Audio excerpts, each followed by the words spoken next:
வணக்கம். இன்றைய முக்கிய செய்திகள். திருவண்ணாமலையில் கிரிவலம் செல்ல உகந்த நேரம் தேவஸ்தானம் அறிவிக்கப்பட்டுள்ளது.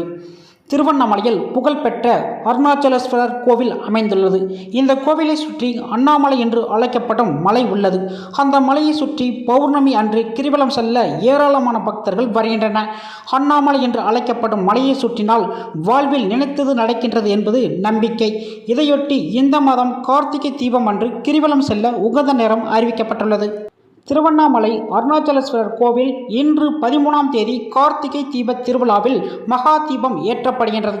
மறுநாள் 14ஆம் தேதி கார்த்திகை மாத பௌர்ணமி தேதி மாலை 4:17 முதல் 15ஆம் தேதி மதியம் 3:13 வரை உள்ளதாக. இந்த நேரத்தில் பக்தர்கள் கிரிவலம் செல்ல உகந்த நேரம் என கோவில் நிர்வாகம் அறிவிக்கப்பட்டுள்ளது. இத்துடன் நம் செய்திகள் முடிவடைகின்றது. இதுபோன்ற செய்திகளை உடனுக்குடன் தெரிஞ்சுக்கொள்ள NP நியூஸ் சேனலை சப்ஸ்கிரைப் பண்ணி தெரிஞ்சுக்கொள்ளும். நன்றி, வணக்கம்.